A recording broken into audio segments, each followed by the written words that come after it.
نحمده ونصلي على رسوله الكريم اما بعد فاعوذ بالله من الشیطان الرجیم بسم اللہ الرحمن الرحیم واتل ما اوحی الیک من کتاب ربک لا مبدل لکلماته ولن تجد من دونه ملتحدا واصبر نفسك مع الذين يدعون ربهم بالغداة والعشي يريدون وجهه ولا تعد عيناك عنهم تريد زینة الحیاة الدنیا ولا تطع من اغفلنا قلبه عن ذکرنا واتبع هواه وكان امره فرطا وقل الحق من ربكم فمن شاء فليؤمن ومن شاء فليكفر انا اعتدنا للظالمين نارا احاط بهم سرادقها صدق اللہ العظیم۔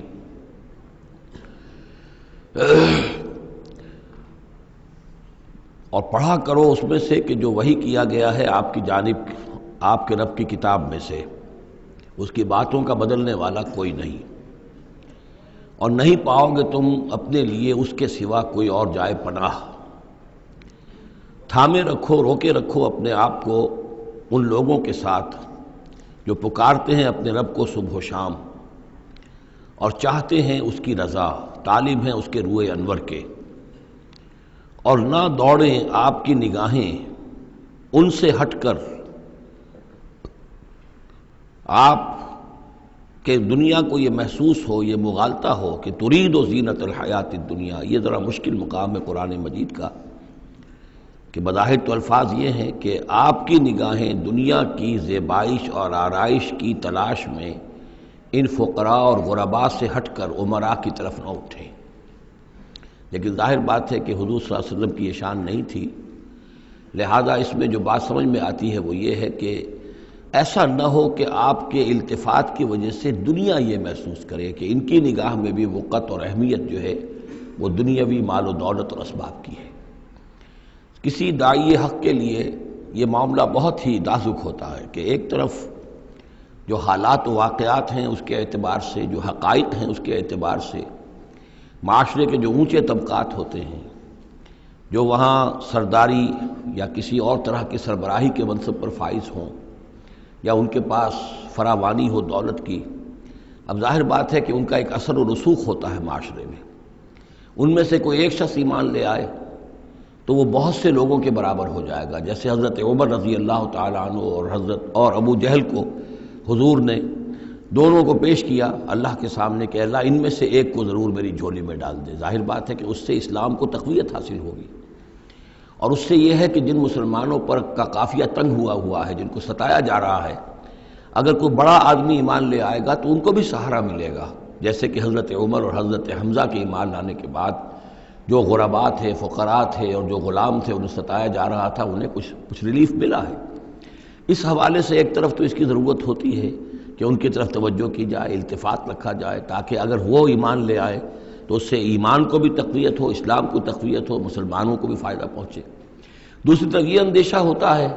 کہ غرباء کا دل نہ دکھے، تیسری طرف یہ کہ لوگ یہ نہ سمجھیں کہ یہ بھی زیادہ جو ہے مدارات کرتے ہیں اور زیادہ التفات کرتے ہیں امراء کی طرف، اہم لوگوں کی طرف، گویا کہ ان کی نگاہوں میں بھی دنیا کی انہی چیزوں کی وقت ہے، انہی چیزوں کی اہمیت ہے۔ تو یہ تین طرف کے چیز سمجھیے کہ یہ چکی دو پارٹوں والی نہیں، تین پارٹوں والی ہے، کہ جس میں کوئی داعی جو ہوتا ہے وہ اس مخمصے میں آ جاتا ہے کہ ایک طرف تقاضا یہ ہے خود تحریک کا، دعوت کا، اس جد و جہد کا، اس کے تقاضے یہ ہیں کہ ان کی طرف التفات ہو، ان کی طرف توجہ کی جائے تاکہ ان میں سے کچھ لوگ ایمان لے آئیں تو کام میں سہولت حاصل ہو، مدد حاصل ہو، لیکن دوسری طرف یہ منفی دو اثرات بھی موجود ہیں۔ تو اس کے مابین جو ہے حکم دیا جا رہا ہے حضور صلی اللہ علیہ وسلم کو کہ بہرحال آپ یہ احتیاط کیجئے کہ یہ تاثر نہ ابھرنے پائے کہ محمد کے نزدیک بھی صلی اللہ علیہ وسلم اصل اہمیت جو ہے وہ دولت مند لوگوں کی ہے۔ وَلَا تُطِعْ مَنْ أَغْفَلْنَا قَلْبَهُ عَنْ ذِكْرِنَا، اور مت کہنا مانیے ان لوگوں کا، یہ جیسا کہ میں نے بارہا عرض کیا ہے کہ دباؤ پڑ رہا تھا سرداران قریش کی طرف سے کہ کچھ ہماری بات مان لیجئے، کچھ ہم آپ کی مان لیں گے۔ تو یہاں گویا کہ اس پہ پھر متنبہ کیا جا رہا ہے کہ جن لوگوں کو دلوں کو ہم نے اپنی یاد سے غافل کر دیا ہے، محروم کر دیا ہے، آپ ان کی باتیں سنیں بھی مت، ان کی طرف دھیان بھی مت دیجیے۔ وَلَا تُطِعْ مَنْ أَغْفَلْنَا قَلْبَهُ عَنْ ذِكْرِنَا وَاتَّبَعَ هَوَاهُ وَكَانَ أَمْرُهُ فُرُطًا وَقُلِ الْحَقُّ مِنْ رَبِّكُمْ۔ یہ جو مضمون ابھی ہم نے دوبارہ پڑھا ہے، اس کو آپ دیکھیں گے کہ یہ 21ویں پارے کی آغاز میں پھر دوبارہ آئے گا کہ جب بھی شدید کشاکش کا دور آیا ہے تو اس میں یہی ہدایات اللہ تعالیٰ کی طرف سے آئی ہیں حضور کو اور حضور کی وساطت سے تمام اہل ایمان کو، کہ قرآن مجید کے ساتھ تمسک جو ہے اور مضبوط کرو، قرآن مجید کے ساتھ اپنے تعلق کو اور گہرا کرو، اور اس کو پڑھنا اور اس کا جو ہے اس کے ساتھ جو ہے اپنے اوقات کا بسر کرنا، اس میں اور اضافہ کرو، اسی سے تم ان شدائد اور مصائب کا مقابلہ کر سکو گے۔ وَقُلِ الْحَقُّ مِن رَبِّكُمْ، اور کہہ دیجئے یہ حق ہے میرے رب کی طرف، تمہارے رب کی طرف سے جو میں پیش کر رہا ہوں۔ فَمَن شَاءَ فَلْيُؤْمِنْ وَمَن شَاءَ فَلْيَكْفُرْ، تو اب جو چاہے ایمان لائے، جو چاہے کفر کرے۔ یہ بالکل وہی بات ہے جو سورۃ الدہر میں کہی گئی ہے کہ اما شاکرا و اما کفورا، ہم نے پورا اختیار دے دیا، انا ہدیناہ السبیل اما شاکرا و اما کفورا، یہ اختیار ہم نے انسان کو دیا ہے، چاہے شکر گزار بندہ بنے، چاہے کفران نعمت کی روش اختیار کرے۔ تو یہاں انداز یہ ہے کہ آپ ان کفار سے کہہ دیں کہ میں دعوت پیش کر رہا ہوں، اب تمہیں ایمان لانا ہے لاؤ، کفر کرنا ہے کفر کرو، لیکن بین کی کوئی بات نہیں ہو سکتی، کوئی گیو اینڈ ٹیک، کوئی جو ہے کمپرومائز، یہ ممکن نہیں ہے۔ قُلِ الْحَقُّ مِن رَبِّكُمْ، ٹیک اٹ اور لیو اٹ، یہ حق ہے تمہارے رب کی طرف سے، چاہے اسے چھوڑ دو تو پورے کو چھوڑنا ہوگا، قبول کرنا ہے تو پورے کو کرنا ہوگا۔ فَمَن شَاءَ فَلْيُؤْمِنْ وَمَن شَاءَ فَلْيَكْفُرْ إِنَّا أَعْتَدْنَا لِلظَّالِمِينَ نَارًا، ہم نے ظالموں کے لیے، کافروں کے لیے، مشرکوں کے لیے آگ تیار کر رکھی ہے، احاطہ بہم سرادقها، اس کی قناتیں ان کا احاطہ کر لیں گی، وہ قناتوں کی شکل میں آگ ہوگی، ان کو گھیرے میں لے لیں گی۔ وَإِن يَسْتَغِيثُوا، اور اگر وہ پیاس سے جہاں بلب ہو کر پانی مانگیں گے، يُغَاثُوا بِمَاءٍ كَالْمُهْلِ يَشْفِي الْوُجُوهَ، تو انہیں ایسا پانی دیا جائے گا پینے کے لیے کہ جیسے بھول، یہ جو محل کے ترجمے کئی کیے گئے ہیں، کھولتے تیل کی تلچھٹ، لاوا، پگھلا ہوا تانبا اور پیپ وغیرہ، مان سدید، ان میں، اور وہ اتنا گرم ہوگا یشوی الوجوہ کہ ان کے چہروں کو بھون دے گا۔ بیس الشراب، بہت ہی بری شے ہوگی پینے کی، وساعت مرتفقہ، اور یہ ان کے لیے ان کی آرام گاہ جو بنے گی جہنم، بہت ہی بری آرام گاہ ہوگی۔ اس کے برعکس وہی سائملٹینیس کنٹراسٹ کا اسلوب، ان الذین آمنوا وعملوا الصالحات، جو لوگ ایمان لائیں اور نیک عمل کریں، انا لا نضیع اجر من احسن عملا، ہمارا یہ اصول نہیں ہے کہ جو لوگ اچھے عمل کریں ان کے اجر کو ہم ضائع کر دیں، ان کا اجر بھرپور انہیں ملے گا۔ اولئک لہم جنات عدن تجری من تحتہم الانہار، یہ وہ لوگ ہیں کہ جن کے لیے ہیں وہ رہنے والے باغات، ریزیڈینشل گارڈنز، جن کے دامن میں ندیاں بہتی ہوں گی، یحلون فیہا من اساور من ذہب، انہیں پہنائے جائیں گے وہاں کنگن سونے کے، ویلبسون ثیابا خضرا من سندس، اور ان کو وہ پہنیں گے وہاں پر کپڑے سبز رنگ کے، باریک ریشم کے اور گاڑھے ریشم کے، یعنی اوپر کا لباس جو ہوگا وہ باریک ریشم کا ہوگا اور جو نیچے کا لباس ہوگا وہ گاڑھے ریشم کا ہوگا۔ متکئین فیہا علی الارائک، اور وہ وہاں پر تکیہ لگائے ہوئے، ٹیک لگائے ہوئے بیٹھے ہوں گے تختوں کے اوپر۔ نعم الثواب، کیا ہی اچھا بدلہ ہوگا، وحسنت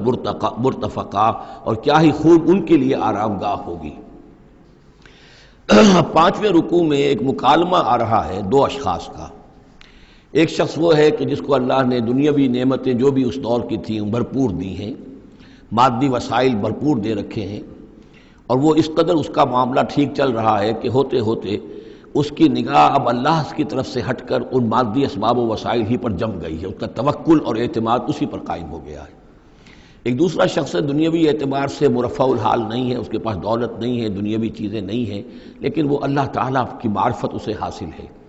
وہ اس دولت مند آدمی کو کوئی نصیحت کرتا ہے کہ تم اللہ کو بھول گئے ہو، تمہیں چاہیے کہ ہم تمام چیزوں کے اوپر جو بھی اللہ نے تمہیں دی ہے اس کا شکر ادا کرو، اس کا حق ادا کرو۔ لیکن اس نے اپنے گھمنڈ میں آ کر اسے بہت تلخ جواب دیا کہ میرے پاس یہ سب کچھ ہے تو گویا کہ میں اللہ تعالیٰ کا لاڈلا ہوں، چہیتا ہوں، تم جوتیاں پٹخار رہے ہو، تمہارے پاس کچھ نہیں ہے، تمہاری کوئی حیثیت نہیں ہے، تمہاری یہ حیثیت ہی نہیں کہ مجھے تم واعظ بھی کہو۔ لیکن یہ کہ اس پر پھر جو ان کے درمیان معاملہ ہوا تو انہوں نے کہا، اس شخص نے، کہ ہو سکتا ہے کہ اللہ تعالیٰ تمہارے اس سارے دولت کو اور مال و اسباب کو ضائع کر دے، لیکن یہ کہ اس نے کہا کیسے ہو سکتا ہے، میں نے سارا بندوبست ٹھیک کیا ہوا ہے۔ بہرحال نتیجہ یہ نکلا کہ اللہ تعالیٰ نے اس کی اس پوری دولت کو ایک طریقے سے ضائع کر دیا، اور پھر وہ اپنے ہتھیلیاں ملتا رہ گیا، کف افسوس ملتا رہ گیا، اور اس نے کہا ہائے کاش کہ میں نے اپنے رب کے ساتھ شرک نہ کیا ہوتا۔ حالانکہ اس پورے رکوع میں کہیں کسی دیوی کا، دیوتا کا، کسی اور الہہ کا کوئی ذکر نہیں ہے۔ تو اس رکوع میں سمجھنے کی بات یہ ہے کہ ایک شرک ہے مادہ پرستی کا شرک، مادی اسباب و وسائل پر اتنا تکیہ ہو جائے، اتنا توکل ہو جائے، اتنا اعتماد ہو جائے کہ پھر اللہ تعالیٰ کو انسان بھول جائے، مسبب الاسباب پر سے نگاہ ہٹ جائے اور وہ سمجھے کہ سارا اعتماد اور توکل میرا ان مادی اسباب و وسائل پر ہے۔ تو یہاں گویا کہ اس نے ان مادی وسائل و اسباب ہی کو اپنا معبود بنا لیا ہے۔ تو یہ شرک ہے جو اس دور کا سب سے بڑا شرک ہے۔ اس دور میں بت پرستی کا شرک بہت کم رہ گیا ہے، اب ستارہ پرستی کا شرک کہاں رہ گیا ہے؟ کون لوگ ہیں جو ستاروں کو پوجتے ہیں؟ اب تو انسان سمجھتا ہے ستاروں تک تو ہم پہنچ ہی جائیں گے، ہمارا علم تو پہنچ ہی چکا ہے، چاند تک ہم اتر آئے ہیں، اب چاند کو کون پوجے گا؟ یہ جو اب ساری جو ہے اب جو پوجا پاٹ ہو رہی ہے وہ تو مادہ پرستی کی ہے، وہ دولت کی ہے، وہ در حقیقت یا وہ نظریاتی طور پر وطن پرستی ہے، اس کا ایک شرک ہے۔ تو یہ اس دور کے شرک کو سمجھنا بہت ضروری ہے، اور یہ رکوع اس اعتبار سے کہ اس میں کسی دیوی دیوتا کا ذکر نہیں ہے۔ تو شرک کون سا کیا اس نے؟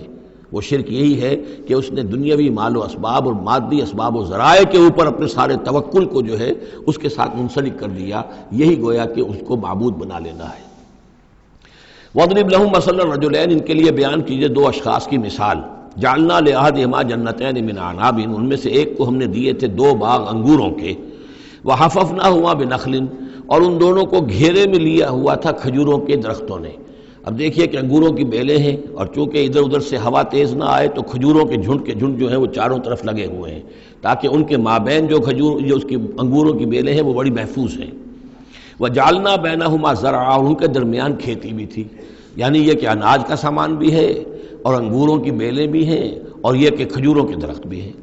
کلتا الجنتین آتت اکلہا، اور وہ دونوں باغات اپنا پھل دیتے تھے، ولم تظلم منہ شیئا، سال بسال پھل آ رہا ہے، سال ہر سال ہو گئے، ہر سال پھل آ رہا ہے، اس میں کوئی کمی نہیں کرتے تھے۔ جب یہ چیز چلتی رہتی ہے تو آدمی کا خود بخود ایک توکل جو ہے وہ اس چیز کے ساتھ وابستہ ہو جاتا ہے، وہ بھول جاتا ہے کہ اس کی اللہ تعالیٰ کے فضل و کرم سے ہے یا اللہ کے اذن سے ہے، بلکہ یہ کہ وہ انہی چیزوں کو سمجھ بیٹھتا ہے کہ یہ دائم ہے اور قائم ہے۔ وَفَجَّرْنَا خِلَالَهُمَا نَهْرًا، اور ہم نے ان کے مابین ایک نہر بھی نکال دی تھی، آب پاشی کا بھی پورا نظام موجود ہے۔ وَكَانَ لَهُ ثَمَرٌ، اور اس کے میوے بھی تھے، یعنی یہ بھی تھا کہ باغ جو ہے پھلا ہوا اس وقت، انگور بھی ہیں اور کھجور بھی جو ہے درخت جو ہیں لدے ہوئے ہیں، اور ایک اس کا مفہوم یہ بھی ہے میرے نزدیک جو زیادہ راجح ہے کہ اس کو اولاد بھی اللہ نے خوب دی تھی۔ جیسے درختوں پر پھل لگتا ہے تو انسان کے لیے اس کی اولاد جو ہے اس کے پھل کی حیثیت رکھتے ہیں، تو گویا کہ اس کو اولاد بھی ملی تھی۔ فقال لصاحبہ وہو یحاورہ، تو کہا اس نے اپنے ساتھی سے، ان سے وہ گفتگو کر رہے تھے، آپس میں گفتگو کر رہا، انا اکثر منک مالا واعز نفرا، میں تم سے کہیں بڑھ کر ہوں مال میں اور نفری میں۔ اب یہ نفری کے حوالے سے میں نے کانا لہو ثمر، اس کے بیٹے بھی تھے، اولاد بھی تھی، تو اس کے حوالے سے وہ نفری کی بات بھی کر رہا ہے، میرے بازو بھی بہت ہیں۔ وَدَخَلَ جَنَّتَهُ، اور وہ داخل ہوا اپنے باغ میں، وَهُوَ ظَالِمٌ لِنَفْسِهِ، اور وہ اپنے جان پر ظلم کر رہا تھا، یعنی اسی گمراہی کے اندر مبتلا تھا۔ قَالَ مَا أَظُنُّ أَن تَبِيدَ هَٰذِهِ أَبَدًا، انہوں نے کہا میں نہیں سمجھتا کہ یہ باغ بھی کبھی اجڑ سکتا ہے، کیا مجھے دھمکا رہے ہو کہ اللہ تعالیٰ جو ہے کہیں تم میری یہ دولت سلب نہ کر لے؟ دیکھو میں نے کھجوریں کس حساب سے یہاں پر لگائی ہیں کہ کوئی اگر آئے بھی،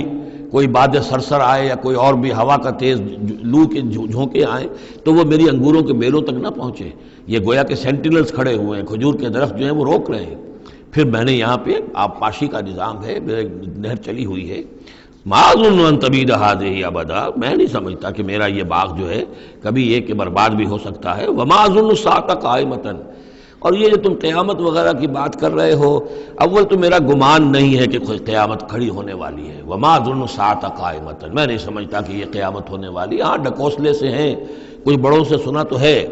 اور یہ کہ وَلَئِن رُدِدتُّ إِلَىٰ رَبِّي، اگر مجھے لوٹا ہی دیا گیا اپنے رب کے پاس، لَأَجِدَنَّ خَيْرًا مِّنْهَا مُنْقَلَبًا، تو مجھے وہاں لازماً ملے گا بہت بہتر لوٹ کر۔ اب اس کے اندر ایک فلسفہ ہے ان کا کہ جب اللہ نے مجھے یہاں دیا، اللہ کے وہ منکر نہیں تھے، اللہ نے مجھے یہاں دیا ہے تو اس کا مطلب یہ کہ میں چہیتا ہوں، لاڈلا ہوں، یا اللہ نے مجھے صلاحیتیں دی ہیں، میں نے بڑی عمدہ پلاننگ کر کے باغ بنائے ہیں، سارا اس کا بندوبست کیا ہے، تو یہ میری جو صلاحیت ہے، یہ اللہ کی دی ہوئی جو میرے اندر ہے، یہ جو خیر ہے، یہ کہاں چلا جائے گا؟ آخرت میں بھی مجھے پھر ملے گا اور اس سے بہتر ملے گا، اور تم جیسے یہاں جوتیاں پٹخار رہے ہو ایسے وہاں پٹخارو گے۔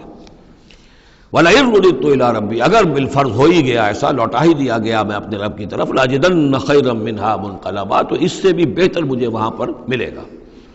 قال لَهُ صَاحِبُهُ، اب اس اللہ کے بندے نے جو نیک بندہ تھا کہا اس سے، اس کے ساتھی نے، وَهُوَ يُحَاوِرُهُ، اور ان سے گفتگو کر رہا تھا،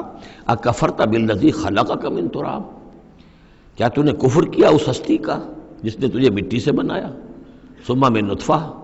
پھر پانی کی گندے پانی کی بوند سے بنایا، ثم سواک رجلا، پھر تجھے ایک پورا انسان بنا کر کھڑا کر دیا۔ اب یہاں اور تجھے کفر کون سا کیا؟ یعنی یہ کہ وہ رب مان رہا ہے اللہ کو، اور رب کے ساتھ اس نے کسی اور کا ذکر نہیں کیا ہے۔ مطلب یہ کہ آخرت کا انکار در حقیقت اللہ کا انکار ہے۔ اگر تم آخرت کے بارے میں جو کہہ رہے ہو کہ نہیں میں نہیں سمجھتا کہ یہ کوئی ہونے والی بات ہے، تو چاہے تم اللہ کو اقرار کر رہے ہو، لیکن حقیقت میں اگر آخرت کو نہیں مانتے تو گویا کہ اللہ کا انکار ہے۔ لیکن هو اللہ ربی، لیکن جہاں تک میرا معاملہ ہے، میں نے تو اللہ کو اپنا رب مانا ہوا ہے، وہی میرا مالک ہے، آقا ہے، ولا اشرک بربی احدا، اور میں اپنے رب کے ساتھ کسی کو شریک نہیں ٹھہراتا۔ ولولا اذ دخلت جنتک قلت ما شاء اللہ، اور کیوں نہ ایسا ہوا کہ اللہ کے بندے جب تو اپنے باغ میں داخل ہوا، تو نے باغ دیکھا پھلا ہوا ہے، ہرا بھرا ہے، ہر طرف منظر جو ہے بڑا دل خوشکن منظر ہے، تو کہتا ما شاء اللہ۔ یہ پھر وہی مجلسی کلمہ آ گیا جس میں توحید کوٹ کوٹ کر بھری ہوئی ہے، ماشاء اللہ، یہ جو اللہ نے چاہا، جو اللہ نے چاہا، یہ سب اس کے فضل و کرم سے ہے۔ لا قوت الا باللہ، کوئی طاقت نہیں ہے اللہ کے سوا۔ اگر اللہ کی طرف سے یہ بات نہ ہوتی تو میرے اندر کوئی صلاحیت نہیں تھی، اللہ ہی کی ہے در حقیقت، یہ دین ہے اسی کی عطا ہے۔ ان ترن انا اقل منک مالا و ولدا، اگر تم دیکھ رہے ہو کہ میں تم سے کم ہوں مال میں بھی اور اولاد میں بھی، فعسى ربی ان یؤتینی خیرا من جنتک، تو مجھے تو اپنے رب کے بارے میں یہ یقین ہے کہ وہ جب چاہے مجھے تیرے باغ سے بہتر باغ دے سکتا ہے، وَيُرْسِلَ عَلَيْهَا حُسْبَانًا،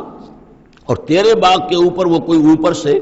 کوئی لو کا جھونکا ایسا بھیج سکتا ہے، من السماء، آسمان سے، فَتُصْبِحَ صَعِيدًا زَلَقًا، کہ یہ پورا باغ جو ہے یہ جو ایک ایسا چٹیل میدان ہو کر رہ جائے کہ یہاں کوئی درخت رہے نہ بیلے رہے۔ معلوم ہوا کہ ہر چیز جب آنکھ کھلی گل کی تو موسم تھا خزاں کا، یہ ہو سکتا ہے، عین ممکن ہے۔ اور یصبح ماؤہا غوراً، یا اللہ آسمان سے کوئی ایسی نہ بھی بھیجے کوئی چیز بلا، تو اس کا پانی ہی جو تمہارا یہ جو چشمہ چل رہا ہے، وہ پانی ہی اگر زمین کے اندر گہرا اتر جائے، یہ چشمہ خشک ہو جائے، فلن تستطیع لہ طلبا، اور پھر تو پانی کہیں سے لا نہ سکے، تو یہ باغ خود بخود اچڑ جائے گا۔ یہ سارے امکانات ہیں، مسبب الاسباب نے تمہارے لیے اس وقت سارے اسباب جمع کر رکھے ہیں، جب چاہے گا ان میں سے کسی ایک سبب کی بھی اگر تناب کھینچ لے تو یہ سارا معاملہ جو ہے یہ تو شیش محل کی طرح کا ہے، ایک ہی جو پتھر ہے وہ اس سب کو چکنا چور کر دے گا۔ وَأُحِيطَ بِثَمَرِهِ، معلوم ہوتا کہ وہ بہت ہی کوئی اللہ کا پہنچا ہوا شخص تھا، جو اللہ کا دوست تھا، اور اس کا دل دکھایا اس شخص نے، جس کو تانا دیا اسے انا خیر من، کہ انا اکثر منک مالا و ولدا، تو اس حوالے سے اس کا دل دکھا ہے۔ اور یہ جان لیجئے کہ کسی اللہ والے کا من عادى لي وليا فاذنته للحرب، تو ایک حدیث قدسی ہے، جو شخص میرے کسی ولی کے ساتھ دشمنی کرے پھر میری طرف سے اس کے خلاف اعلان جنگ ہے۔ تو اس نے چونکہ یہ دل دکھایا ہے، اور فارسی کا ایک شعر بھی بڑا مزیدار ہے کہ ہیچ قوم را خدا رسوا نہ کرد، تا دلے صاحب دلے نامد میں درد، کسی صاحب دل کے دل کو ٹھیس لگتی ہے، درد اس کے اندر پیدا ہو جاتا ہے، صاحب دل ہو، اللہ کی محبت اس کے دل میں ہو اور اسے ٹھیس پہنچے، تو تا دلے صاحب دلے نامد میں درد، ہیچ قوم را خدا رسوا نہ کر، قومیں بڑی رسوا ہو جاتی ہیں کسی ایک اللہ والے کی کہ دل جو ہے اس کی دل کو اگر تکلیف پہنچے۔ تو وَأُحِيطَ بِثَمَرِهِ، اس کا سارا ثمر سمیٹ لیا گیا، اللہ تعالیٰ نے جو کچھ اس کو دیا تھا وہ سلب کر لیا، باغ بھی ختم ہوا، اولاد بھی ختم ہوئی۔ فَأَصْبَحَ يُقَلِّبُ كَفَّيْهِ عَلَى مَا أَنفَقَ فِيهَا، تو وہ رہ گیا کو ملتا ہوا، اپنی ہتھیلیوں کو ملتا ہوا، جسے ہم کہتے ہیں کفِ افسوس ملنا۔ یقلب کفیہ علی ما انفق فیہا، جو کچھ اس نے خرچ کیا تھا، انویسٹ کیا تھا، محنت کی تھی، کتنا عرصہ لگا تھا اس باغ کے پلاننگ میں، باغ کو اس نے لگایا تھا، کہاں کہاں سے پودے لایا ہوگا، ما انفق فیہا وہی خاویۃ علی عروشہا، اور وہ باغ جو ہے گرا پڑا ہوا تھا اپنی چھتریاں کے اوپر، کیونکہ جو انگور کی بیلیں ہوتی ہیں وہ ٹٹیاں ہوتی ہیں، چھتریاں ہوتی ہیں، وہ سب اوندھی پڑی ہیں۔ وَيَقُولُ يَا لَيْتَنِي لَمْ أُشْرِكْ بِرَبِّي أَحَدًا، اور اس وقت وہ کہہ رہا تھا ہائے میری شامت، کیا کاش کہ میں نے اپنے رب کے ساتھ شرک نہ کیا ہوتا۔ اب یہ کون سا شرک ہے؟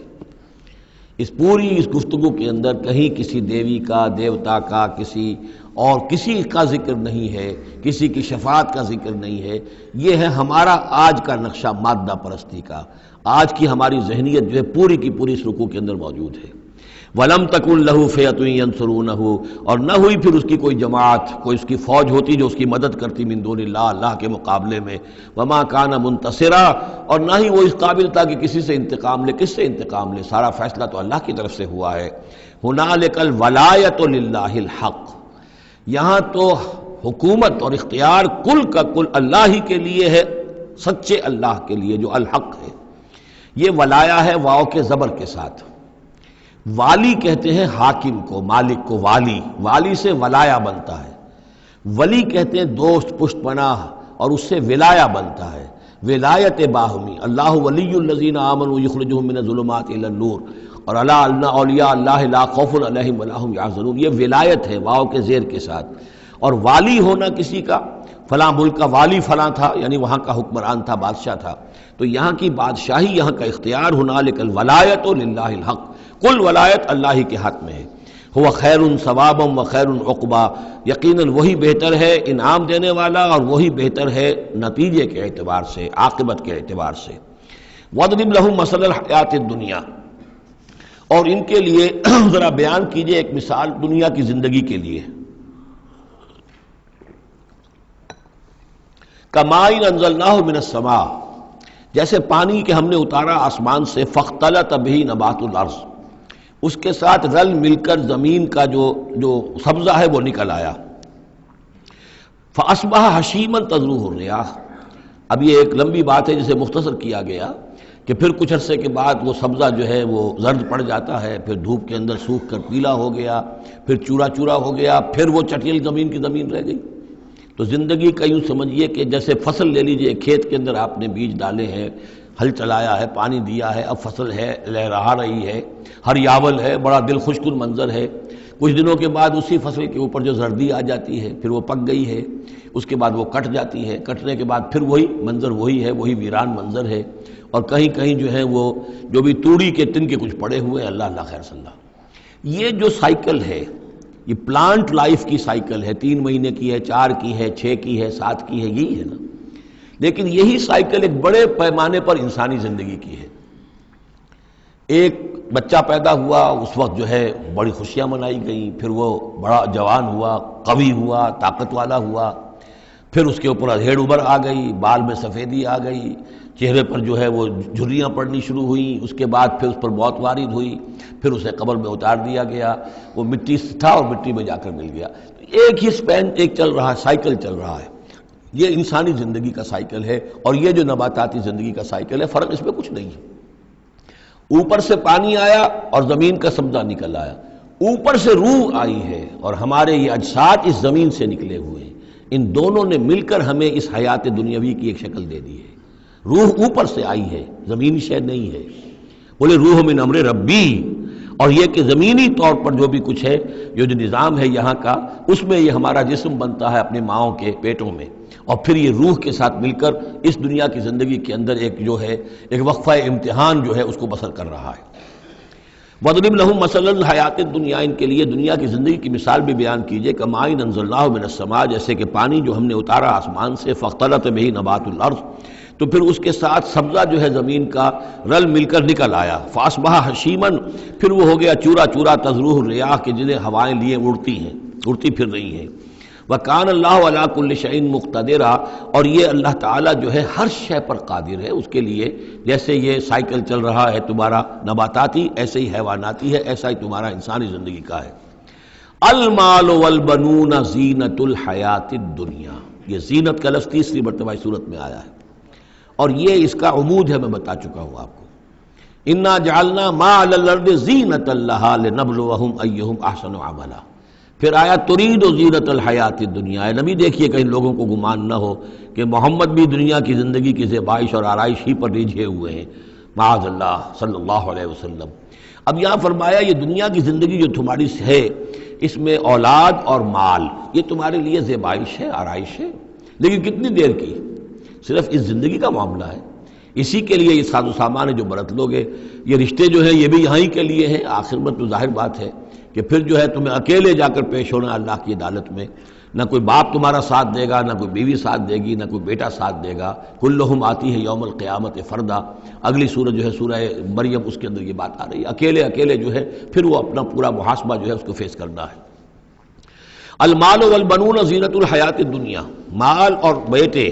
یہ دنیا کی زندگی کی رونق ہے۔ والباقیات الصالحات، باقی رہنے والی تو نیکیاں ہیں۔ نیکی کوئی کمائی ہے اس 30 سال میں، 40 سال میں، 50 سال میں، تو ان کے لیے بقا ہے، مال کے لیے کوئی بقا نہیں ہے۔ الباقیات الصالحات خیر عند ربک ثواب و خیر عملا، وہ یقیناً بہتر ہیں تیرے رب کے نزدیک ثواب کے اعتبار سے، بدلے کے اعتبار سے بھی، اور توقع اور امید کے اعتبار سے۔ امید اگر کوئی لگانی ہے تو یہ مال اسباب سے نہ لگاؤ، امید اگر لگانی ہے تو اولاد سے نہ لگاؤ، امید لگانی ہے تو کوئی نیکی اگر ہے اور آخرت میں اس کا اجر و ثواب کی توقع ہے تو تمہارے لیے سہارا جو ہے اصل بننا چاہیے وہ۔ وَيَوْمَ نُسَيِّرُ الْجِبَالَ، اب یہ قیامت کا نقشہ کھینچا جا رہا ہے، اور جس دن کہ ہم چلائیں گے پہاڑوں کو، وَتَرَى الْأَرْضَ بَارِزَةً، اور تم دیکھو گے کہ زمین بالکل ننگی ہو گئی ہے، کوئی اونچائی نہیں رہی، کوئی نیچائی نہیں رہی، کوئی اونچ نہیں، کوئی ٹیڑھ نہیں، کچھ نہیں، سیدھی چٹیل۔ پہاڑ چل جائیں گے تو ظاہر بات ہے کہ یہ اونچائیاں ختم ہو جائیں گی۔ وَحَشَرْنَاهُمْ، اور ہم ان سب کو جمع کریں گے، وَلَمْ نُغَادِرْ مِنْهُمْ أَحَدًا، اور ان میں سے ایک کو نہیں چھوڑیں گے، کوئی بھی نسل انسانی کا جو حضرت آدم سے لے کر اور قیامت کے آخری ساعت تک جو لوگ بھی پیدا ہوں گے سب کے سب موجود ہوں گے۔ وَعُرِضُوا عَلَىٰ رَبِّكَ صَفًّا، اور وہ پیش کیے جائیں گے اپنے رب کے سامنے صفیں باندھے ہوئے۔ لَقَدْ جِئْتُمُونَا كَمَا خَلَقْنَاكُمْ أَوَّلَ مَرَّةٍ، یہ پہلے بھی مضمون آ چکا ہے، آ گئے ہونا ہمارے پاس جیسے کہ ہم نے پیدا کیا تھا پہلی مرتبہ۔ پہلی مرتبہ کب؟ عالم ارواح میں، وہ اکٹھے تھے سب کے سب۔ بعد میں جو دنیا میں پیدائش ہماری ہوئی ہے یہ تخلیق ہے دوسری مرتبہ، یہ زمینی تخلیق کے ساتھ روح کو جوڑ کر جو ہے یہ ہمارا در حقیقت یہ تخلیق ثانی ہے۔ تخلیق اول جو ہے وہ تو ہماری ارواح کی شکل میں ہوئی، اور وہی شکل میں تھی کہ آدم سے لے کر اگر کل دنیا کی زندگی 15,000 برس ہو، فرض کیجئے آدم کے بعد سے لے کر قیامت تک، تو 15,000 برس تک جتنے انسان نسل آدم میں پیدا ہوئے بیک وقت وہ موجود تھے اس وقت بھی، اور بیک وقت موجود ہوں گے قیامت کے میدان میں بھی۔ لَقَدْ جِئْتُمُونَا، آ گئے ہو ہمارے پاس، كَمَا خَلَقْنَاكُمْ أَوَّلَ مَرَّةٍ، جیسے کہ ہم نے پیدا کیا تھا تمہیں پہلی بار۔ بَلْ زَعَمْتُمْ أَن لَّن نَّجْعَلَ لَكُم مَّوْعِدًا،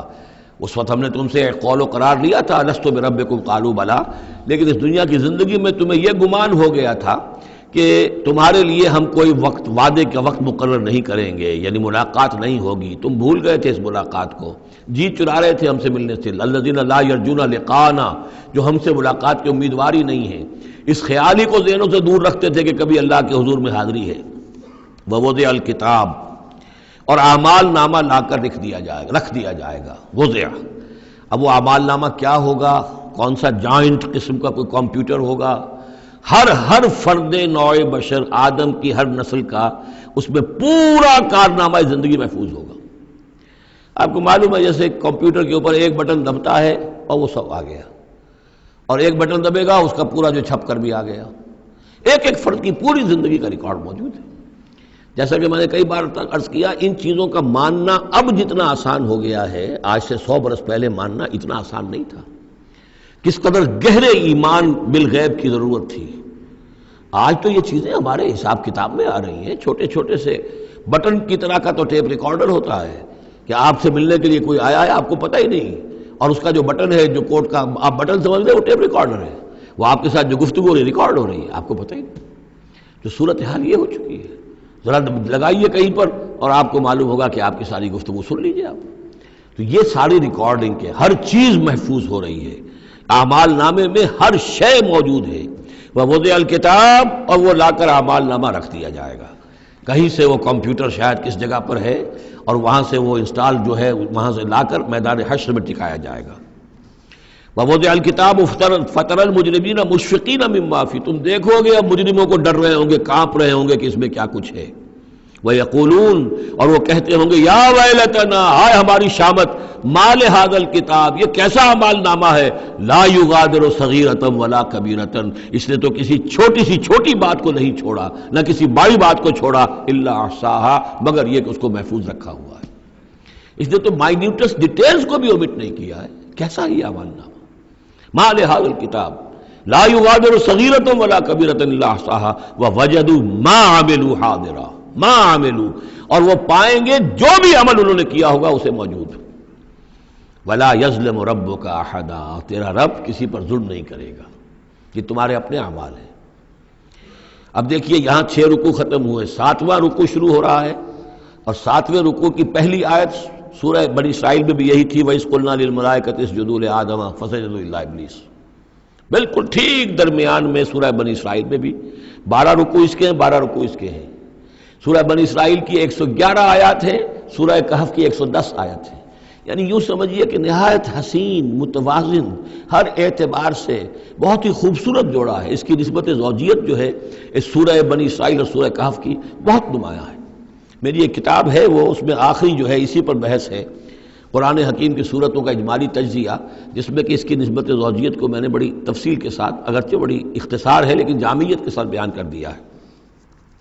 وَإِذْ قُلْنَا لِلْمَلَائِكَةِ اسْجُدُوا لِآدَمَ فَسَجَدُوا إِلَّا إِبْلِيسَ، اور جو یاد کرو جب کہ ہم نے کہا تھا فرشتوں سے کہ جھکو آدم کے سامنے، سجدہ کرو آدم کو، تو ان سب نے سجدہ کیا لیکن نہیں کیا ابلیس نے۔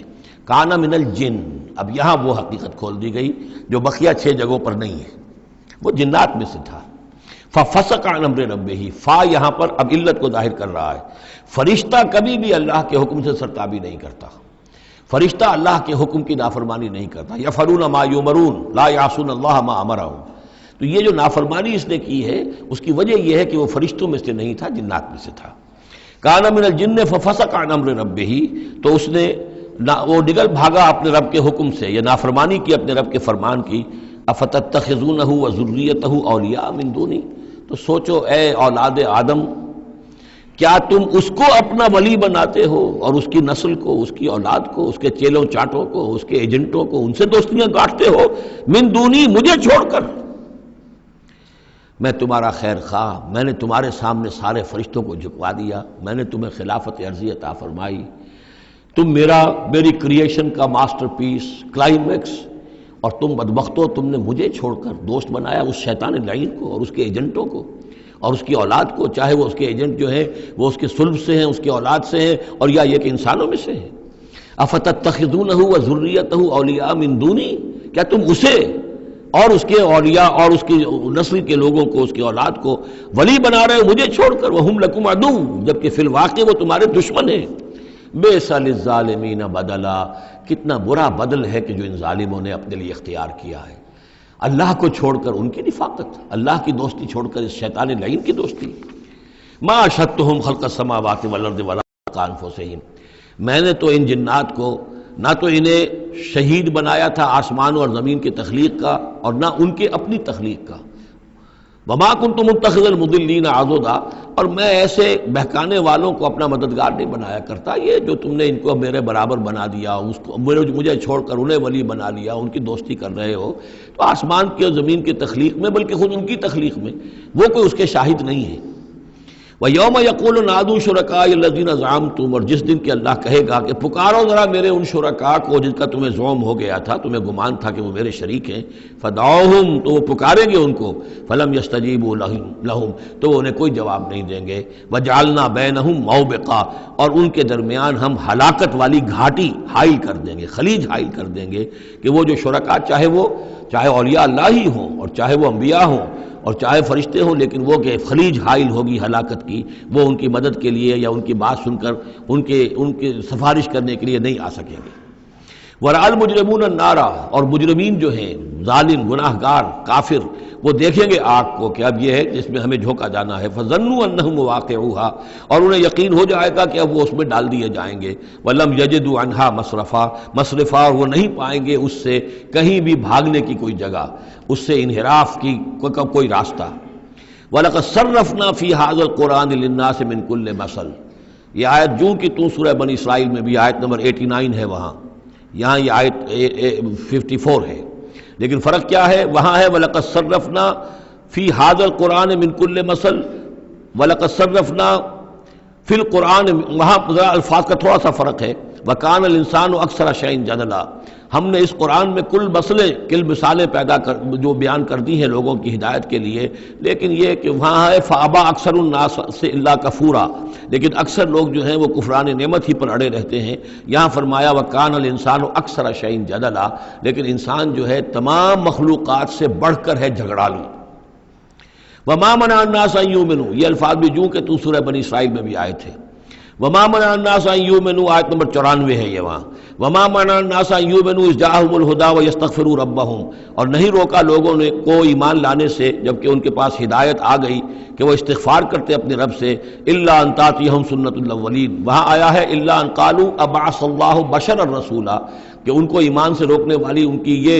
ان کا یہ خیال تھا کہ کیا اللہ تعالیٰ نے انسان کو رسول بنا کر بھیجا ہے۔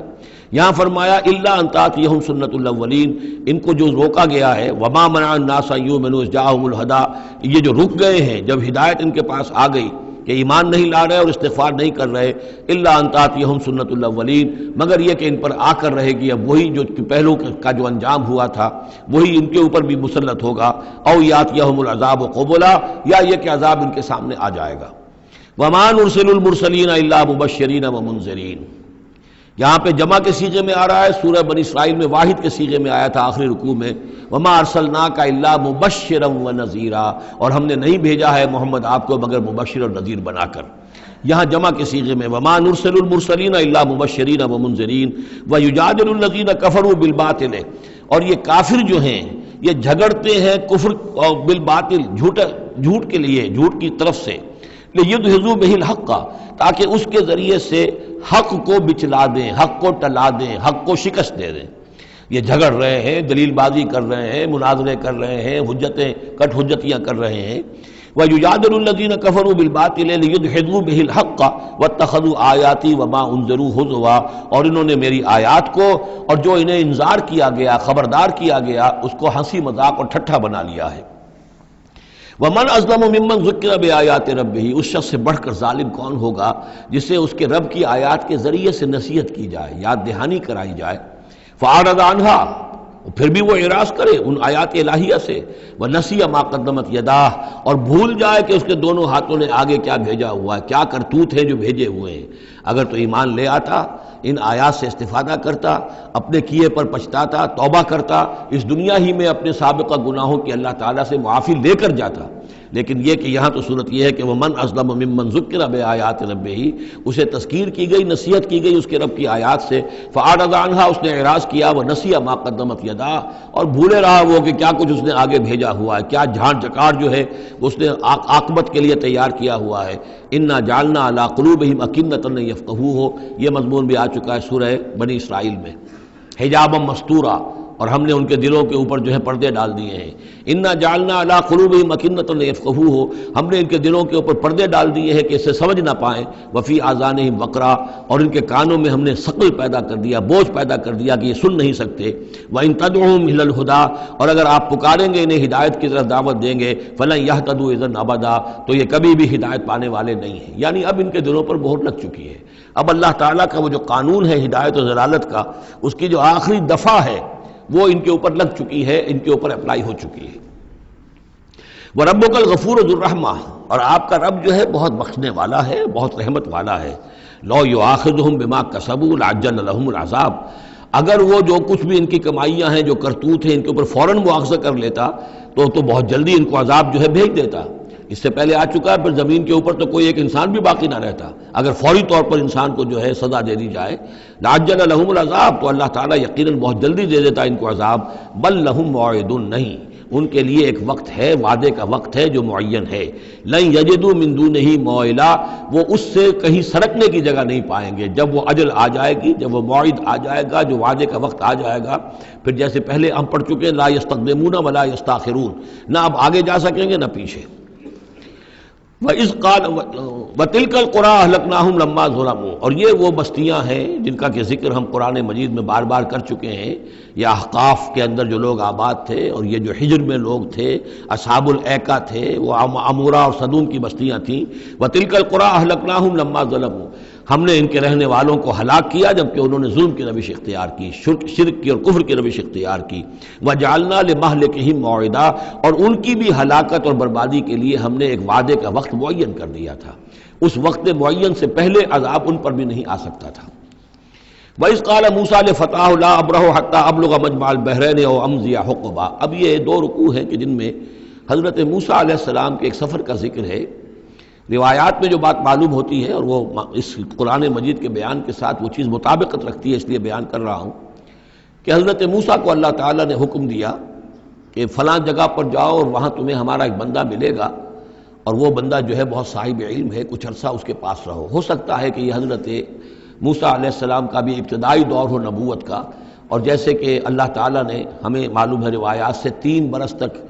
جو حضور صلی اللہ علیہ وسلم کی تعلیم کا بندوبست کیا ہے،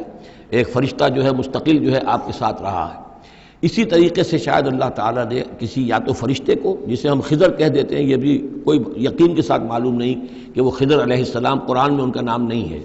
یہ بھی رائے ہے کہ وہ فرشتے ہیں، یہ بھی رائے ہے کہ وہ انسانوں میں سے کوئی انسان ہے جن کو اللہ تعالیٰ نے بہت لمبی عمر دے دی ہے، جیسے جن کو دے رکھی ہے ایک ابلیس کو، تو انسانوں میں سے ایک اچھے اپنے نیک اور اپنے پسندیدہ اور برگزیدہ انسان کو بھی اس نے بہت بڑی عمر دے رکھی ہے، وہ حضرت خضر ہے۔ واللہ عالم، اس کے بارے میں کوئی تفصیل ہم نہیں جان سکتے، لیکن یہ کہ حضرت موسیٰ علیہ السلام سے کہیں کسی جگہ پر ان کو یہ خیال آ گیا کہ شاید اس وقت روئے ارضی پر سب سے زیادہ علم جو ہے اللہ تعالیٰ نے مجھے عطا کیا ہے، لیکن اس کے لیے پھر ذرا تعدیباً اور تربیتاً اور تعلیماً اب انہیں کہا گیا کہ فلاں ہمارا بندہ فلاں جگہ جاؤ، تمہاری ملاقات ہوگی، کچھ دیر اس کے پاس رہو اور دیکھو کہ وہ اس سے کیا حکمت تم سیکھ سکتے ہو۔ اب اس کے لیے حضرت موسیٰ نکلے ہیں اپنے نوجوان ساتھی خادم کے ساتھ، یوشع ابن نون ان کو ساتھ لے کر۔ وَإِذْ قَالَ مُوسَىٰ لِفَتَاهُ لَا أَبْرَحُ حَتَّىٰ أَبْلُغَ مَجْمَعَ الْبَحْرَيْنِ، اور جب کہا موسیٰ نے اپنے اس نوجوان ساتھی سے جن کا نام یوشع ابن نون ہے کہ میں نہیں باز آؤں گا یہاں تک کہ چلتا رہوں اور پہنچ جاؤں مجمع البحرین تک، جہاں پر کہ دونوں دریا مل جاتے ہیں، او امضی حقبا، یا پھر میں چلتا رہوں گا، چاہے وہ مجھے سینکڑوں برس گزر جائیں میں چلتا رہوں گا۔ بتایا گیا تھا مجمع البحرین پر وہ ملے گا، اور خاص نشانی اس کی بتا دی گئی تھی کہ ہمارا وہ بندہ وہاں ملے گا تمہیں۔ اب مجمع البحرین پر بھی اختلاف ہے، ایک کا تو خیال یہ ہے، وہ جو نقشہ میں نے آپ کو دکھایا تھا، کہ یہ جو ریڈ سی ہے، اس کی جو 2 کھاڑیاں ہو جاتی ہیں، تو ان کا جو مقام اتصال ہے گویا کہ وہاں بھیجا گیا کہ یہاں پر، لیکن صحیح رائے زیادہ جو ہے وہ یہ ہے کہ یہ جو دریائے نیل آتا ہے مصر میں، تو یہ سوڈان سے آتا ہے، تو 2 دریا مل کر یہ دریا بنتے ہیں، النیل الازرق اور النیل الابیض، ایک سفید رنگ کا پانی ہے اور ایک بھی نیلے رنگ کا پانی ہے۔ یہ نقشہ ہمیں بھی اٹک پر نظر آتا ہے، دریائے سندھ جو تربیلا سے نکل کر پانی آتا ہے وہ نیلے رنگ کا ہے، اور جو دریائے کابل کا پانی آ رہا ہوتا ہے مغرب سے تو اس کا وہ پانی گدلا ہے، اور کافی دور تک پھر ہمیں نظر آتا ہے کہ یہ دریائے کابل کا پانی چل رہا ہے گدلے رنگ کا، اور یہ صاف صاف پانی جو ہے دریائے سندھ کا چل رہا ہے۔ تو اسی طرح کا معاملہ وہاں پر ہے، نیل جو ہے نیلا نیل اور سفید نیل، النیل الازرق اور النیل الابیض، وہاں پر پہنچے ہیں کہیں، یہ یوں سمجھیے خرطوم کے آس پاس، کہ میں اب چلتا جاؤں گا۔ فلما بلغا مجمع بینہما، جب یہ پہنچ گئے اس دونوں دریاؤں کے ملنے کی جگہ پر، نسیا حوتہما، یہ بتا دیا گیا تھا کہ ایک جو مچھلی ہے تل کر اس کو ساتھ لے لینا تاکہ تمہارے وہ غذا کا کام بھی دے گی، اور اسی کو نشانی بنانا تھا اللہ نے بتانے کے لیے کہ کس جگہ پر وہ اس شخص سے ملاقات ہوگی۔ جب وہ پہنچے ان دونوں کی مجمع کے مقام پر، نسیا حوتہما، تو انہوں بھول گئے اپنی اس مچھلی کو، فاتخذ سبیلہ فی البحر سربا، اور وہ مچھلی جو ہے وہ زندہ ہو کر، حالانکہ بھنی ہوئی تھی تلی ہوئی تھی، وہ زندہ ہو کر اور اس نے وہ سرنگ سی بنا کر اور سمندر میں چلی گئی۔ فلما جاوزا، اب یہ نقشہ جو ہے یہ ان کے جو ساتھی تھے یوشع ابن نون، انہوں نے دیکھا ہے اپنی نگاہ سے کہ یہ معاملہ ہوا ہے، لیکن یہ کہ اس کا تذکرہ کرنا حضرت موسیٰ علیہ السلام سے بھول گئے۔ فلما جاوزا، جب وہ وہاں سے آگے نکل گئے، قال لفتاه آتنا غداءنا، انہوں نے اپنے اس نوجوان ساتھی سے کہا، خادم سے، کہ بھئی ہمارا وہ کھانا لے آؤ، ناشتہ لے آؤ، لقد لقینا من سفرنا ھذا نصبا، اب ہمیں اس سفر سے کوئی تکان طاری ہو گئی ہے، ایگزاسشن ہو رہی ہے۔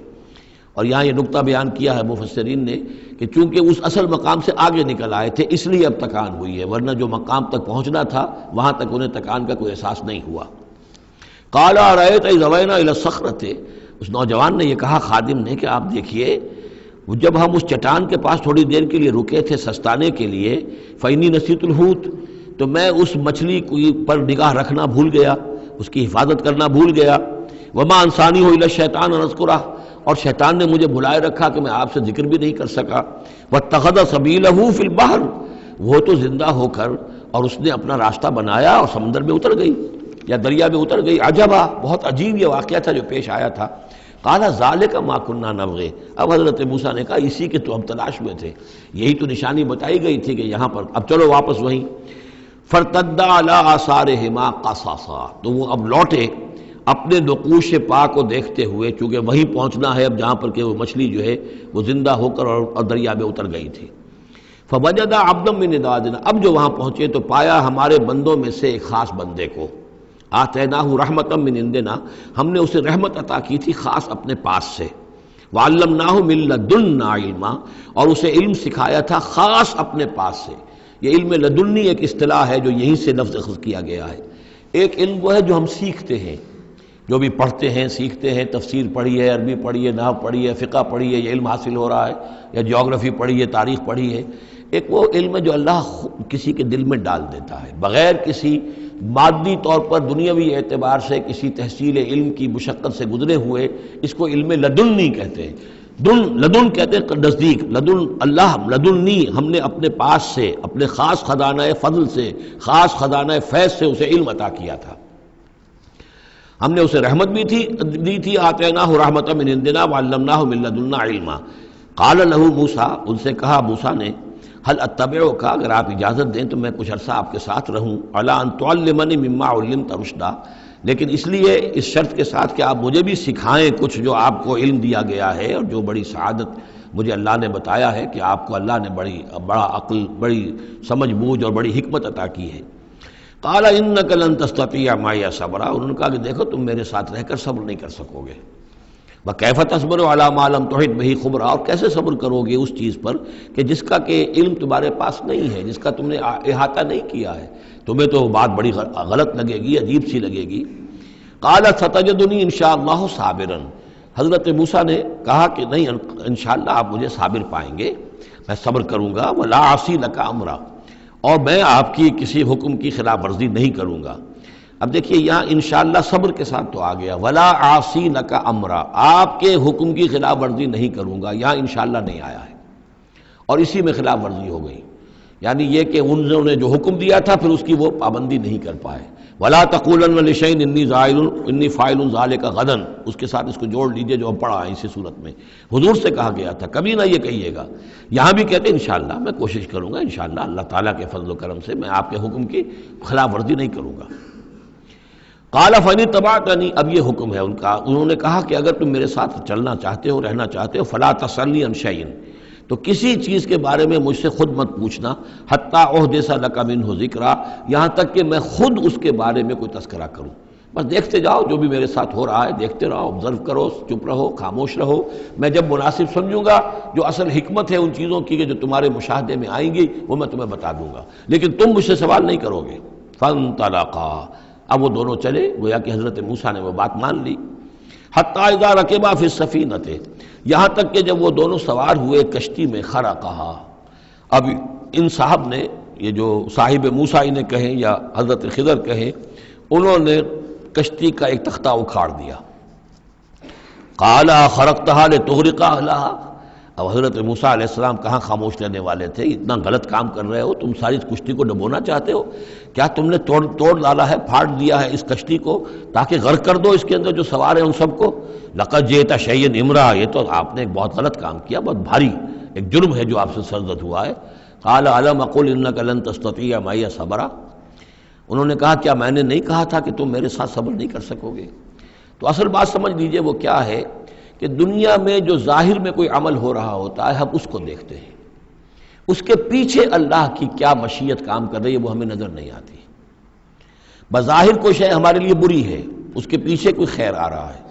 ہم اس بری چیز کو برا سمجھ کر اور وہ ہم جو ہے نالا و شیون کا معاملہ اختیار کر دیتے ہیں۔ عسیٰ ان تکرہوا شیئا وہو خیر لکم وعسیٰ ان تحبوا شیئا وہو شر لکم واللہ یعلم وانتم لا تعلمون، یہ ہے اصل میں وہ بات کہ جو سورہ بقرہ میں ہم نے پڑھی تھی۔ ہو سکتا ہے تم کسی چیز کو برا سمجھو جبکہ حقیقت میں وہ تمہارے لیے بہتر ہو، اور ہو سکتا ہے کہ تم کسی چیز کو اچھا سمجھو، حقیقت میں تمہارے لیے وہ مضر ہو۔ اللہ جانتا تم نہیں جانتے۔ تو تفویض الامر ہونا چاہیے اللہ کی طرف، اے اللہ جو تجھے میرے لیے پسند ہے۔ لیکن یہ جو بھی فرشتے کر رہے ہوتے ہیں، اور ظاہر بات ہے یہ بھی ہو سکتا ہے فرشتے ہوں یا اولیاء اللہ میں سے کسی کی روح ہے، تو جیسا کہ شاہ ولی اللہ کا قول میں نے آپ کو سنایا ہے کہ وہ بھی ملائکہ کے طبقہ اسفل میں شامل ہو جاتے ہیں اور وہی اللہ تعالیٰ کے احکام کی جو ہے تنفیذ کرتے ہیں۔ تو یہ شرعی احکام نہیں ہے، یہ تکوینی احکام ہے۔ کسی کا بچہ جو ہے چھت کے اوپر سے گرا مر گیا، اب وہ تو چیخ رہا ہے، ماں بھی چیخ رہی ہے، بہن بھائی بھی چیخ رہے ہیں، اب کیا پتا کہ یہ بچہ جو ہے اگر بڑا ہو جاتا تو یہ ماں باپ کے لیے سوہان روح ہوتا۔ اللہ نے ان کے لیے خیر کیا ہے کہ اس بچے کو اس وقت لے لیا ہے، لیکن انہیں تو پتہ نہیں کہ آئندہ کیا ہونا تھا۔ تو ہم ظاہر کو دیکھ کر جو ہے گھبرا جاتے ہیں اور اس کو اپنے لیے برا سمجھ بیٹھتے ہیں، جبکہ اللہ تعالیٰ کی بیدک الخیر، اللہ کے ہاتھ میں خیر ہی خیر ہے، لیکن ہماری شارٹ سائٹڈنس ہے کہ جس کی وجہ سے ہم چیزوں کو کسی اور رنگ میں لے رہے ہیں۔ اس کے لیے یہ تین واقعات ہیں کہ جو انہوں دکھائے گئے۔ قال لا تؤاخذنی بما نسیت ولا ترہقنی من امری عسرا، تو انہوں نے کہا، حضرت موسیٰ نے عرض کیا لا تؤاخذنی بما نسیت، مجھ سے مواخذہ نہ کیجئے اس پر کہ میں بھول گیا کہ میں نے آپ سے وعدہ کیا تھا کہ میں آپ سے کوئی سوال نہیں کروں گا، ولا ترہقنی من امری عسرا، اور نہ دباؤ ڈالیے مجھ پر میرے معاملے میں کچھ زیادہ سختی نہ کیجئے، ایسا نہ ہو کہ ایک ہی دفعہ کی میری اس غلطی کے اوپر کہتے ہیں جاؤ اب یہاں سے، بلکہ ذرا یہ نرمی کیجئے۔ فانطلقا، پھر چلے دونوں، حتی اذا لقیا غلاما قتلہ، جب ایک نوجوان سے ملاقات ہوئی اس نے قتل کر دیا اس کو، حضرت خضر نے۔ قال قتلت نفسا زکیۃ بغیر نفس، حضرت موسیٰ علیہ السلام پھر بولے یہ کیا کیا آپ نے؟ ایک بے گناہ جان کو آپ نے قتل کر دیا اس کے بغیر کہ اس نے کسی کا خون بہایا ہو۔ لقد جئت شیئا نکرا، یہ تو آپ نے بہت ہی نامعقول حرکت کی ہے۔ قال الم اقل انک لن تستطیع معی صبرا، اب انہوں نے بھی ذرا ڈانٹ کے انداز میں کہا الم اقل لک، کیا میں نے نہیں کہا تھا تم سے کہ تم میرے ساتھ صبر نہیں کر سکو گے؟ قال ان سالتک عن شیء بعدها فلا تصاحبنی، حضرت موسیٰ نے عرض کیا کہ اچھا ٹھیک ہے، اب اگر تیسری مرتبہ مجھ سے غلطی ہو جائے، دوسری مرتبہ اور مجھے معافی دے دیں، اگر اب میں اس کے بعد کوئی آپ سے سوال کروں تو پھر ٹھیک ہے، آپ مجھے اپنے ساتھ نہ رکھیے گا، فلا تصاحبنی، پھر یہ کہ میں اپنا راستہ لے لوں گا۔ قد بلغت من لدنی عذرا، میری جانب سے آپ نے جو ہے حجت قائم کر دی ہے اور آپ عذر جو ہے اب آپ کر سکتے ہیں کہ آپ مجھے اپنے ساتھ نہ رکھیں، یعنی خطا میری ہے۔ فانطلقا، پھر چلے، حتی اذا اتیا اہل قریۃ استطعما اہلہا، اور جب یہاں تک کہ وہ پہنچے ایک بستی والوں کے پاس، وہاں انہوں نے ان سے چاہا کہ وہ انہیں کھانا کھلائیں، مسافر جیسے ہوتے ہیں کہ بھائی ہم لوگ آئے ہیں، مسافر ہیں، آپ کی بستی میں آئے ہیں تو ہمیں کھانا کھلائیے۔ فابوا ان یضیفوہما، تو وہاں کی بستی والوں نے، وہ ایسے کچھ کٹھور اور شقی لوگ تھے، انکار کر دیا ان کی ضیافت سے، انہیں کچھ کھانے کو نہیں دیا۔ فوجدا فیہا جدارا، وہاں انہوں نے دیکھا ایک دیوار، یرید ان ینقض، کہ بالکل گرنے کو ہے، ٹوٹنے کو ہے، گرنے کو ہے۔ فاقامہ، تو وہ حضرت خضر نے اس کو سیدھا کر دیا، بنا دیا اور سیدھا کر دیا، مضبوط کر دیا۔ قال لو شئت لاتخذت علیہ اجرا، تو حضرت موسیٰ نے پھر کہا کہ اگر آپ چاہتے، یہ اتنے ناہنجار لوگ، انہوں نے مسافروں کو کھانا تک نہیں دیا اور آپ نے بغیر مزدوری لیے ہوئے ان کا کام کر دیا، ان کی یہ دیوار سیدھی کر دی۔ لو شئت لاتخذت علیہ اجرا، آپ اس پر اجرت طلب کرتے ان سے، اور یہ جو اجرت سے جو ہے بہرحال ہم جو ہے کچھ نہ کچھ کھاتے پیتے۔ قال ھذا فراق بینی و بینک، کہ بس یہ اب میرے اور آپ کے درمیان اب علیحدگی کا وقت ہے۔ سأنبئک بتأویل ما لم تستطع علیہ صبرا، اب میں تمہیں بتائے دیتا ہوں اصل راز اور حقیقت ان چیزوں کا جس پر کہ آپ صبر نہ کر سکے۔ اما السفینہ، جہاں تک اس کشتی کا معاملہ ہے، فکانت لمساکین یعملون فی البحر،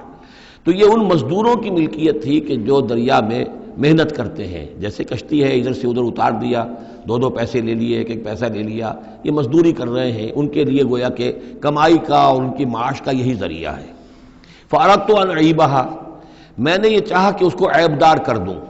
وکان وراءہم ملک یاخذ کل سفینۃ غصبا، جبکہ آگے جو ہے ایک بادشاہ تھا، حاکم تھا، جو ہر کشتی کو کہ جو ثابت و سالم ہے اسے وہ غصب کر رہا ہے، اس کو جو ہے کنفسکیٹ کر رہا ہے، جیسے آج کل بھی ہوتا ہے ہمارے ہاں، وہ ویگنز جو ہیں وہ پولیس والے روک لیتے ہیں،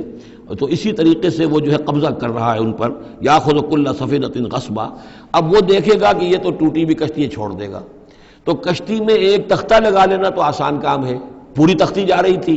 تو میں نے ایک تختہ جو ان کا جو ہے توڑ دیا ہے تاکہ اسے ناقص سمجھ کر وہ بادشاہ جو ہے اسے ریجیکٹ کر دے اور اس کشتی کو نہ لے، تو ان مزدوروں کی پوری کشتی بن جائے۔ ایک تختہ توڑنے سے تختی بچتی ہے، اور یہ سالم رہتی تختی تو پوری کشتی جا رہی تھی۔ تو میں نے ان کے خیر کے لیے کیا ہے، جس کو تم نے یہ سمجھا کہ شاید میں لوگوں کو ہلاک کرنے کے لیے میں نے یہ قدم اٹھایا ہے۔ وَأَمَّا الْغُلَامُ، اور جہاں تک اس لڑکے کا معاملہ ہے، نوجوان کا، فَكَانَ أَبَوَاهُ مُؤْمِنَيْنِ، اس کے والدین بڑے نیک اور صالح ہیں، والدین دونوں کے دونوں۔ فَخَشِينَا أَن يُرْهِقَهُمَا طُغْيَانًا وَكُفْرًا، اب ظاہر بات ہے کہ حضرت خضر کو معلوم ہوگا کہ اس کے جینز اچھے نہیں ہیں، بڑے شرارتی قسم کے جین اس کے اندر ہیں، اور یہ جب جوان ہوگا تو یہ آوارہ ہو کر اٹھے گا اور بہت سخت ہوگا اور اپنے والدین کے لیے سوہان روح بن جائے گا۔ یرہقہما طغیانا و کفرا، ناشکری اور زبردستی کر کے ان کو عاجز کرے گا، ستائے گا۔ فَأَرَدْنَا يُبْدِلَهُمَا رَبُّهُمَا خَيْرًا مِّنْهُ زَكَاةً وَأَقْرَبَ رُحْمًا، تو ہم نے یہ چاہا کہ ان کا رب ان کے لیے بدل دے، اس سے بہتر اولاد اسے دے، بیٹا دے دے کہ جو اس کے لیے پاکیزگی میں بھی اور شفقت اور رحمت میں بھی اس سے بہتر ہو، جو ان کے لیے بڑھاپے میں سہارا بن سکے۔ تو ہم نے صرف یہ کیا ہے کہ یہ بچہ جو ہے وہ یہ ساری چیزیں جو اللہ کے حکم سے میں کر رہا ہوں، یہ گویا کہ تکوینی امور ہیں جو ہو رہے ہیں، یہ تشریعی امور نہیں ہے، تم شریعت کے حوالے سے دیکھ رہے ہو، اور میں یہ تکوینی معاملات کر رہا ہوں اللہ کے حکم کے مطابق۔ اور یہ در حقیقت رحمت ہے، جس کو کہ لوگوں نے یہ سمجھا ہوگا جن کا بچہ جو والدین کا فوت ہو گیا تو ان کے اوپر تو پہاڑ ٹوٹ پڑا ہوگا غم کا، لیکن اصل میں اللہ تعالیٰ نے یہ ان کے خیر کے لیے کیا۔ وَأَمَّا الْجِدَارُ، اور جہاں تک اس دیوار کا معاملہ ہے، فَكَانَ لِغُلَامَيْنِ يَتِيمَيْنِ فِي الْمَدِينَةِ، تو یہ دو غلام لڑکوں کی دیوار ہے جو شہر میں رہتے ہیں۔ وَكَانَ تَحْتَهُ كَنْزٌ لَهُمَا، اور اس دیوار کی جڑ میں ان کے لیے ایک دفینہ ہے۔ وَكَانَ أَبُوهُمَا صَالِحًا، اور ان کا باپ جو ہے وہ بہت نیک آدمی تھا، باپ نیک تھا، عین وہ جو سمجھئے کہ کسی جوانی میں یا کوئی وقت جو ہے وہ اس کی موت کا وقت آ گیا، بچے چھوٹے چھوٹے تھے، اس نے کچھ اپنی پونجی جو ہے گھر کے اندر ایک دیوار کی جڑ کے اندر بنیاد کے اندر دفن کر دی، یہ بڑے ہو جائیں بچے یہ نکال لیں۔ اب چونکہ وہ نیک تھا لہذا اللہ تعالیٰ کی طرف سے اس کا اہتمام ہو رہا ہے، دیوار اگر اس وقت گر گئی ہوتی تو یہ خزانہ ظاہر ہو جاتا، اور ابھی وہ بچے جو ہیں وہ چھوٹے ہیں، تو لہذا یہ لوگ جو ہیں بستی والے کتنے ناہنجار ہیں جنہوں نے ہمیں کھانے کو نہیں دیا ہے، وہ کیا یتیموں کے اس مال کا لحاظ کریں گے؟ وہ سارا کا سارا اس مال کو قبضہ کر لیں گے۔ تو میں نے وہ دیوار بنا دی ہے۔ کان ابوہما صالحا، ان کا باپ بہت نیک آدمی تھا۔ فاراد ربک یبلغا اشدہما، تو آپ کے رب کا یہ فیصلہ ہوا کہ یہ دونوں بچے جو ہیں اپنی پوری جوانی کو، پختگی کو، بلوغت کو پہنچ جائیں، ویستخرجا کنزہما، اور پھر وہ اپنا خزانہ نکال لیں۔ رحمتا من ربک، یہ تینوں امور آپ کے رب کی رحمت کا منظر ہے۔ بظاہر جو بھی نظر آ رہا ہے، تو دنیا میں جو حالات و واقعات ہو رہے ہیں یہ حقیقت دنیا کے اعتبار سے ہم اس کے ظاہر کو دیکھتے ہیں، اور ظاہر کے حوالے سے ہی دل گرفتہ ہو گئے، رنجیدہ ہو گئے، نقصان ہو گیا، یہ ہو گیا، ہاں اے فلک پیر جواں تھا ابھی عارف، کیا تیرا بگڑتا جو نہ مرتا کوئی دن اور، مرثیوں پر مرثیے کہے جا رہے ہیں، یہ سب کچھ ہوتا ہے، لیکن یہ کہ یہ پتہ نہیں ہوتا کہ اللہ تعالیٰ کی طرف سے جو بھی ہے وہ خیر ہے، اسی میں بھلائی ہے۔ تو بندہ مومن کا کام کیا ہے؟ تفویض الامر الی اللہ، اپنے معاملات کو اللہ کے حوالے کر دے، راضی برضائے رب، جو اللہ کی طرف سے آیا کہ ہر چساقی ماریخت عین الطاف است، رحمتا من ربک، یہ سب کچھ رحمت تھا، رحمت ہے آپ کے رب کی طرف سے۔ وما فعلتہ عن امری، یہ میں نے اپنے جی سے نہیں کیا ہے، میرا فیصلہ نہیں ہے۔ یعنی یہ جو بھی تھے، چاہے فرشتے تھے اور چاہے کوئی نیک انسان ہے جنہیں اللہ نے بہت لمبی زندگی دے دی ہے، چاہے یہ کوئی روح ہے کہ جو انسانی شکل میں پھر آ گئی ہے، کہ جو اللہ تعالیٰ نے کسی ولی اللہ کی روح کو جو ہے وہ طویل زندگی دے رکھی ہے، کوئی بھی ہے، اس سے کوئی فرق واقع نہیں ہوتا، لیکن یہ کہ وہ در حقیقت کارکنان قضاء و قدر کی فوج میں ریکروٹ ہو گئے، وہ جو فیصلے کر رہے ہیں، جس کی تنفیذ کر رہے ہیں، اس کا شریعت سے تعلق نہیں ہے، وہ تکوینی امور ہے اللہ تعالیٰ کے۔ ذالک تعویل ما لم تستطع علیہ صبرا، یہ ہے تعویل، یہ ہے اصل حقیقت، یہ ہے اصل راز ان چیزوں کا جس پر کہ اے موسیٰ تم صبر نہ کر پائے۔ اب اس کے بعد جو ایک رکوع میں واقعہ آ رہا ہے ذوالقرنین کا، تو جو بھی ایک دو منٹ ہمارے پاس ہے اس میں میں تھوڑی سی تمہید بیان کیے دیتا ہوں کہ تو ایک سوال یہ بھی تھا کہ ذوالقرنین کون ہے؟ یہ کون ہے؟ یہ سمجھئے کہ اس صدی تک، تقریباً 1300 برس تک ہمارے مفسرین ان کے علم میں نہیں تھا کہ کوئی اتنا بڑا بادشاہ ہو رہا ہو جتنا بڑے بادشاہ کا ذکر ابھی ذوالقرنین کے حوالے سے آئے گا، تو لہٰذا لوگوں نے یہ سمجھا عام طور پر کہ سکندر اعظم، یہی معلوم تھا سکندر بہت بڑا فاتح تھا، وہ مقدونیہ سے چلا یونان سے اور دریائے بیاس تک آ گیا، کتنا بڑا، تو اس کو، لیکن یہ کہ اس کی سیرت و کردار جو ہے جو سکندر کی معلوم ہے، اس کی کوئی مناسبت ذوالقرنین کے اس کردار سے نہیں ہے۔ ذوالقرنین اصل میں ایران کے بادشاہ تھے، اور ایران اس وقت دو ملکوں میں پر منقسم تھا۔ اب بھی اگر ابھی کبھی نقشہ دیکھیں گے تو ایک علاقہ جو ہے ایران کا وہ تو ہے جو خراسان کا حصہ ہے، جو اصل ایران ہے اس کو بھی یوں سمجھیے دو حصوں میں، ایک پارس پرانا کہلاتا تھا جس سے فارس کا لفظ بنا ہے، اور دوسرا مادہ تھا، میڈیا یا مادہ۔ تو یہ ایک شخص ایسے ابھرے کہ جنہوں نے ان دونوں کو ملا کر ایک حکومت بنایا، اور وہاں سے سلطنت ایران کا جو یوں سمجھیے کہ جو ان کا ایک سنہرا دور ہے، اور ان کی عظمت و سطوت جس کی کہ وہ بہت زیادہ جس پر فخر کرتے ہیں، اس لیے کہ ایرانی قوم بڑی نیشنلسٹ ہے، نسل پرست ہے، ان کے اندر اپنی تاریخ پر، اپنی روایات پر جو ہے وہ بہت ان کو فخر ہے۔ تو وہاں سے وہ دور شروع ہوا، اور انہوں نے پھر اس علامت میں کہ میں نے دو ملکوں کو جوڑ کر ایک بنایا ہے، اپنے تاج کے اندر دو سینگ لگا لیے تھے، اور وہ جو ہے ذوالقرنین یہ لقب ان کا ہو گیا تھا۔ اس کے حوالے سے سوال کیا گیا، اور اس کے بارے میں تفصیل جو اگلے رکوع میں آئے گی۔ بارک اللہ لی ولکم فی القرآن العظیم ونفعنی وإیاکم بالآیات والذکر الحکیم۔